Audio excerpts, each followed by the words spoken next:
In July 2023, Robert De Niro's life changed dramatically. First, his teenage grandson died from a mix of deadly drugs. Then, his partner's face became numb after giving birth. A few months later, a messy court case revealed troubling truths about his behavior in private. For the first time in his 60-year career, the private star could not escape the issues affecting his life. Robert De Niro was born on August 17, 1943, in a hospital in Manhattan. His father was an abstract artist with Irish and Italian heritage, and his artwork would eventually be shown in major museums. His mother had Dutch, English, French, and German background, and she was a painter and an author. They met at an art school in 1941 and fell in love. They kept painting even during their honeymoon. Things changed when he was only 2 years old. His parents got divorced. People didn't publicly discuss the reason at that time. His father had understood that he was gay. It surprised those around him and had a lasting impact on De Niro's early life. Even though his parents were not together anymore, his father remained nearby and stayed a part of his life. When he was a little boy, he was pale and thin, so other kids nicknamed him Bobby Milk. His life was already complicated, but his grandparents added to the difficulty by quietly having him baptized in a Catholic church on September 14, 1945, without his parents knowing. His parents didn't practice any religion, but his grandparents did and wanted him to be involved in it. This caused a calm feeling of unease. His parents focused on art and expressing themselves, while his grandparents valued tradition and religion. He was raised mostly by his mother in the streets of Greenwich Village and Little Italy. His father was still there, but his mother was the one earning money to support them. She worked long hours as a printer and typesetter. De Niro often spent time alone. He felt at ease when watching films. His dad often took him to see plays, and he soon became very obsessed. He was especially fascinated by one actor, Greta Garbo. He didn't completely understand why, but the way she performed stayed in his mind. Then something surprising occurred. His mother got a job typing scripts for a drama workshop, and as a payment, De Niro was allowed to take acting lessons for free. He was only 10 years old, and this was his first experience with playing. Shortly after, he stepped onto the stage for the first time as the Cowardly Lion in a school play of The Wizard of Oz on April 15, 1954. As he grew bigger, school mattered less to him. By the age of 16, he made an important choice. He quit school to become an actress. He went to the High School of Music and Art for just 3 days. The competition and stress were too high, so he decided to quit. His family was unhappy, but he didn't mind. Instead of going to school, he stayed on the streets, observing people and learning how they spoke and moved. He joined a small Italian gang when he was 15. He wasn't deeply involved in crime, but he experienced a different way of living. He kept his old nickname, Bobby Milk. At 17, everything changed once more. On September 5, 1960, he started studying at the Stella Adler Conservatory, a well-known acting school. This is where he truly began to learn the skill. He learned method acting, which later shaped his work. He attempted to take night classes to finish high school, but it didn't work out. School was no longer relevant. Acting was very important. From that point on, there was no turning back. Robert De Niro's first movie was The Wedding Party, which was directed by Brian De Palma. He was just 20 years old when he shot it in 1963. Due to legal issues, the movie was not released until 1969. The long wait made his first appearance seem more strange than it actually was. The movie was short, in black and white, and not very well known. It was important because it was De Niro's first step in his career. In 1973, De Niro's life changed when he starred in Bang the Drum Slowly. It was a baseball story, but actually, it was a story about being friends and dealing with losing someone. De Niro played Bruce Pearson, a catcher who was not very smart and was dying from Hodgkin's disease. He was serious about his job. He spent months learning to play baseball and even practiced with the St. Louis Cardinals. He wanted all his movements to feel smooth and easy. Critics observed. They said his playing seemed genuine, not staged. They applauded him for showing a lot of emotion in his part. But it wasn't easy to get the part. He had to try out 7 times before he was picked. The movie was successful when it was released on July 26, 1973. It earned $5 million, which is a lot for a small movie. Most importantly, it drew people's attention to De Niro. This was the first time Hollywood truly recognized his talent. That year, De Niro met director Martin Scorsese, who would have a big impact on his life.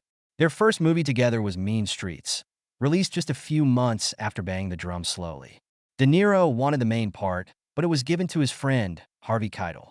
Instead, De Niro portrayed Johnny Boy, a careless gambler who frequently found himself in trouble.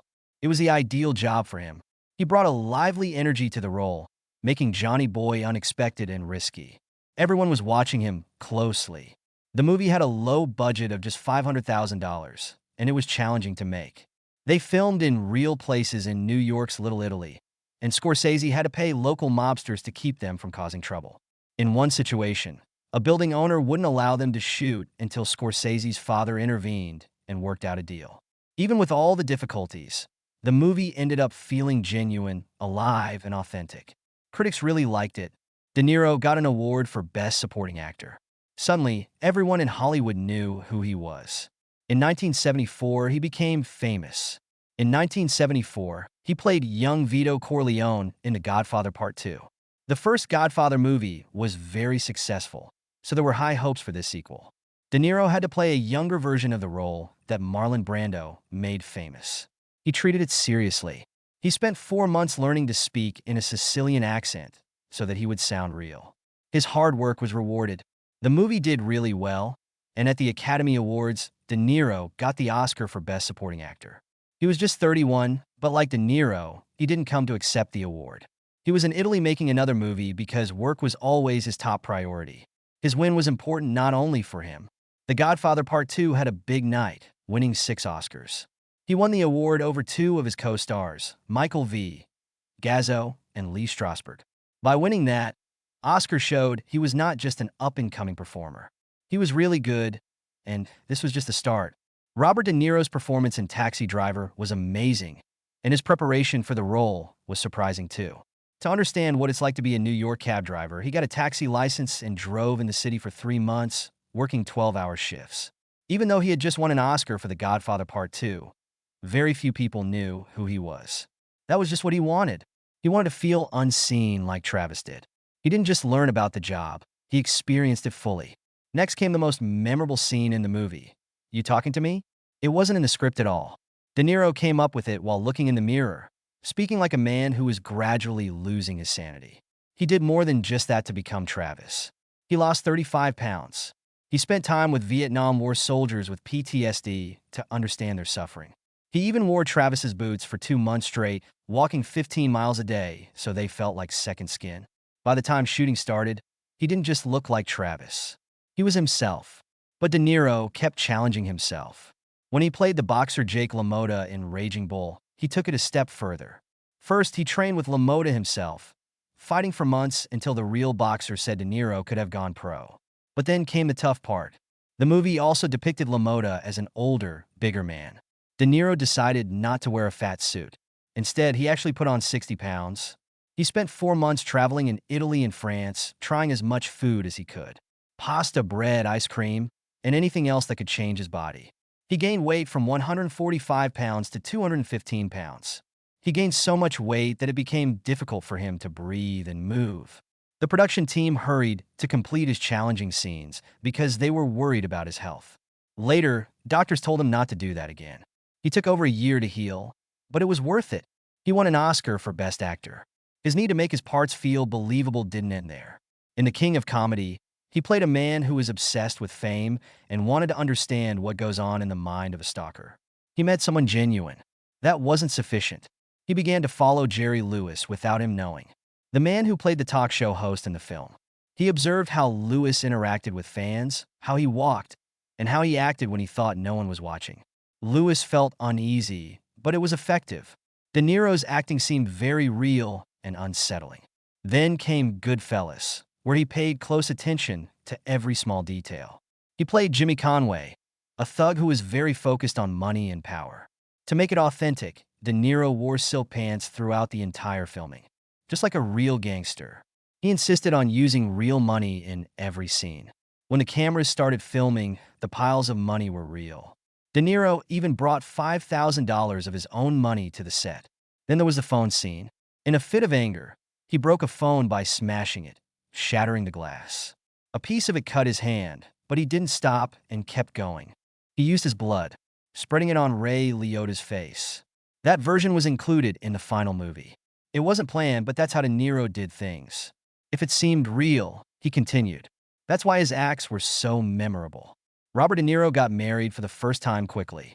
He met Deanne Abbott while filming Taxi Driver in 1976, and they got married just 3 months later on April 28th. Their son, Raphael, was named after the Hotel Raphael in Rome where he was born.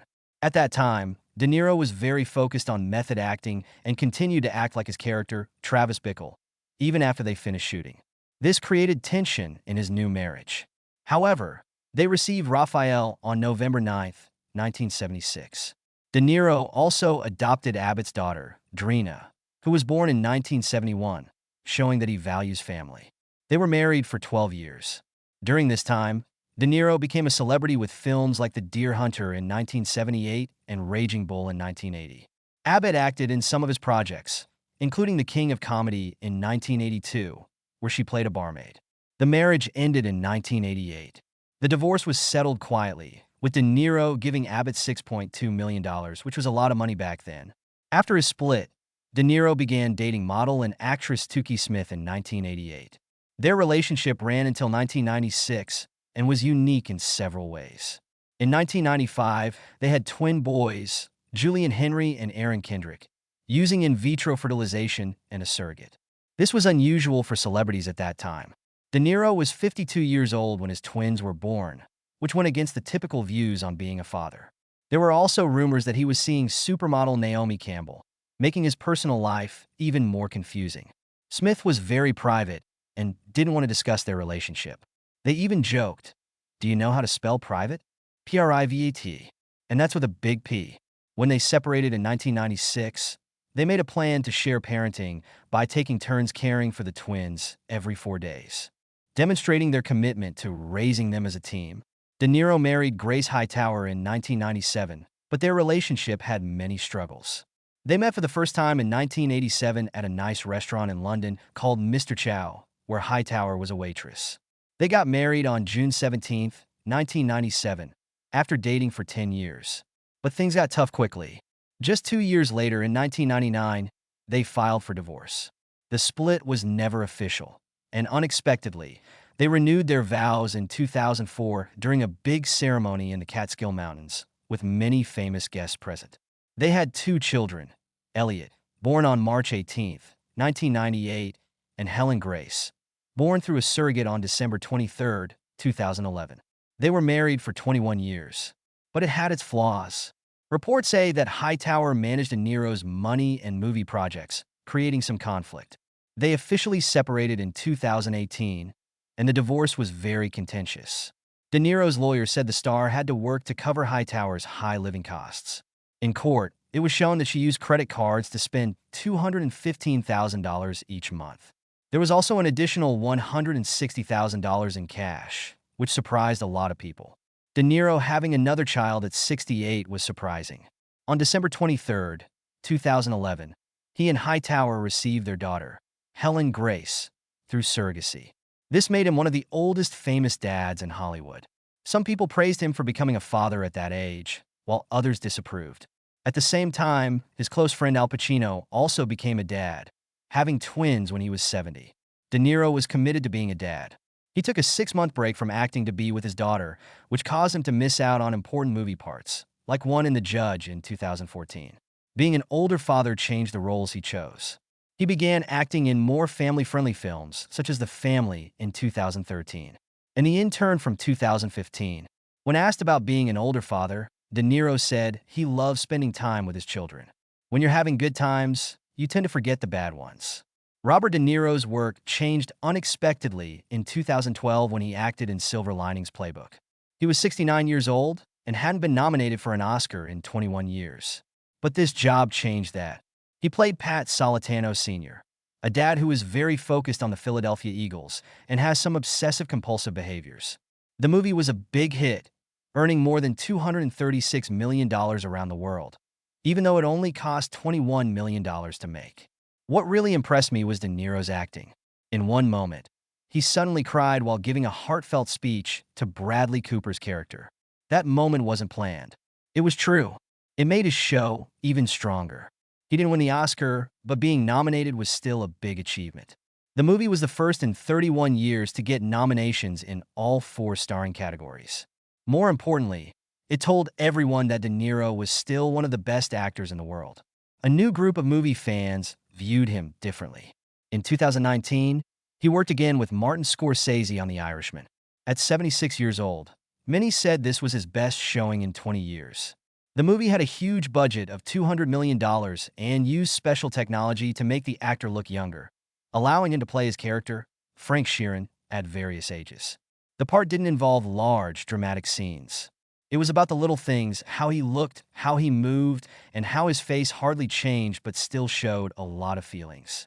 In the 3.5-hour film, he showed Sheeran's life story, starting from when he was a young truck driver to becoming a lonely, sorry hitman. Some people didn't like the de-aging effects, especially in a scene where he fights a store, but it wasn't a big deal. He did an amazing job. The film received 10 Oscar nods, including Best Picture. Since it was released on Netflix, it hit more than 26 million households in its first week.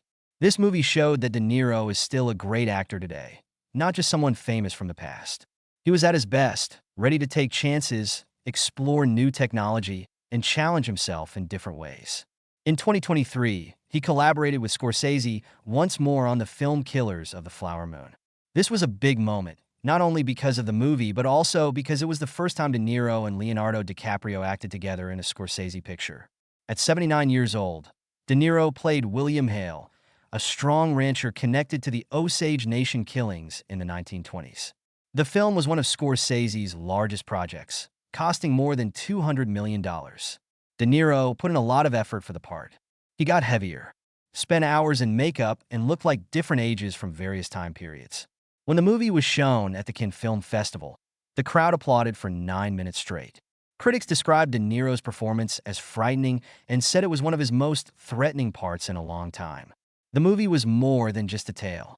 It was about a secret, dark part of American past. De Niro ensured his act was even stronger.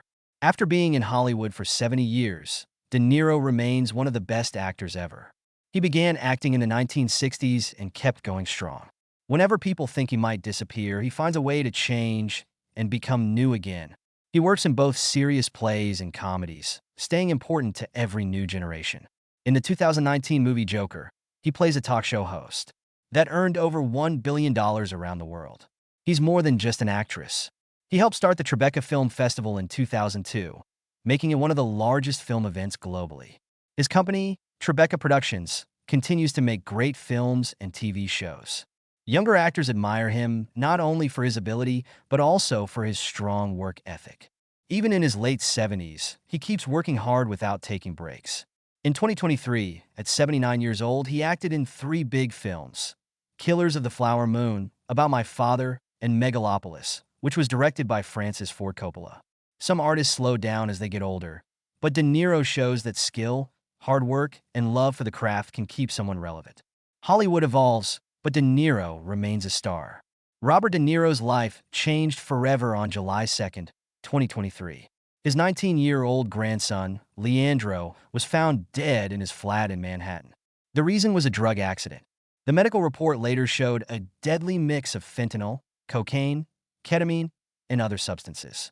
Leandro was following his grandfather's path as an actor. He also acted in A Star is Born in 2018, but his life ended too early.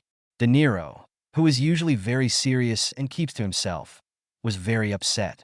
In a rare moment of feeling, he told People magazine, "It's just a shock. I never expected this to happen." Things got worse when cops arrested a 20-year-old woman named Sophia Haley Marks 2 weeks later. She was accused of selling Leandro fake prescription pills that contained fentanyl. The pills were meant to be oxycodone and Xanax, but they were deadly counterfeits. The case highlighted the opioid problem in the United States. The Drug Enforcement Administration has warned that almost half of fake prescription pills tested for fentanyl have enough of the drug to be deadly. Leandro's death became a sad example of how dangerous these drugs were. It also began discussions about teaching people about drugs, tighter medication rules, and more help for people with addiction issues. As De Niro faced this painful loss, another challenge arose. In November 2023, he was in court for a $12 million case. His former helper, Graham Chase Robinson, said he discriminated against her, harassed her, and verbally abused her. She worked for him for 11 years, starting as a personal helper and eventually becoming the vice president of his company, Canal Productions. She said that during those years, she faced unwanted touching, inappropriate statements, and unfair treatment. In court, a message was played where De Niro was heard shouting and swearing at her. This wasn't only about Robinson's case against De Niro. Years earlier, in 2019, De Niro and his company had sued her for $6 million. They said she stole money, using business money inappropriately, and watching 55 episodes of Friends while working. They also mentioned that she moved 5 million flight miles, valued at about $85,000, to her personal account. The trial went on for 8 days. De Niro was on the witness stand for 2 of those days. He denied hurting Robinson, but agreed with some of her statements. When asked if he told her that his personal trainer earned more money because he had a family to care for, he confirmed that he did. When someone asked if he ever asked her to scratch his back, he grinned and replied, "Okay, twice. You caught me." After 5 hours of discussion, the judges reached a decision. De Niro was not found guilty, but his business, Canal Productions, had to pay Robinson $1.2 million. The judges decided that the company treated her unfairly because she is a woman and punished her for speaking out. The case hurt De Niro's image. It also got people discussing issues like power in the workplace, gender discrimination, and how personal and work boundaries can sometimes mix in Hollywood. Then, just when it seemed like life couldn't get more tough, De Niro's partner, Tiffany Chun, faced a shocking health crisis. In July 2023, she shared that she was identified with Bell's palsy soon after having her daughter, Gia. It all began with a little tingling in her mouth. Then her face began to feel odd. One day, she looked in the mirror and noticed that her face was sagging. Things quickly got worse. Within a few days, she could hardly eat. Food would fall out of her mouth. She was speaking unclearly.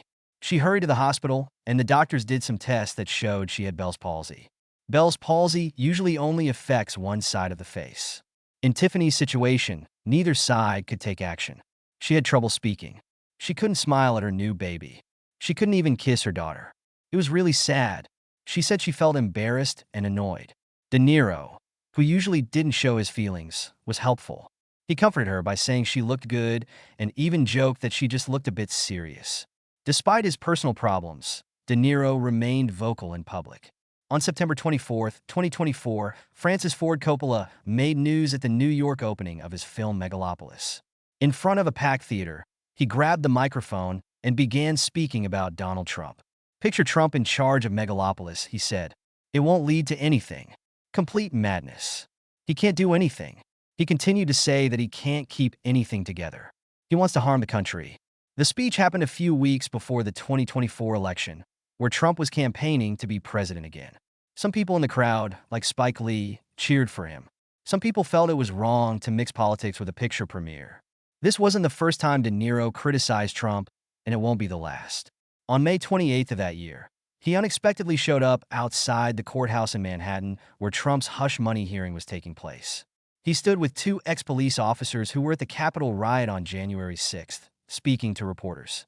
He called Trump a clown and said that if Trump won the election, he would never step down. The moment became very popular fast. Trump fans in the crowd shouted at him, and it quickly became a loud argument.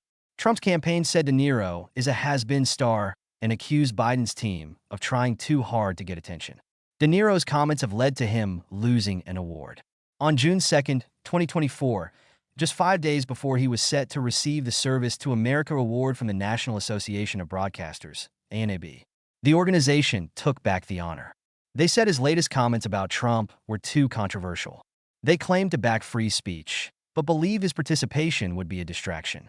Some people thought this was unfair, claiming he was being punished for sharing his opinions. Some people agreed with the NAB's decision, believing that artists should not get involved in politics.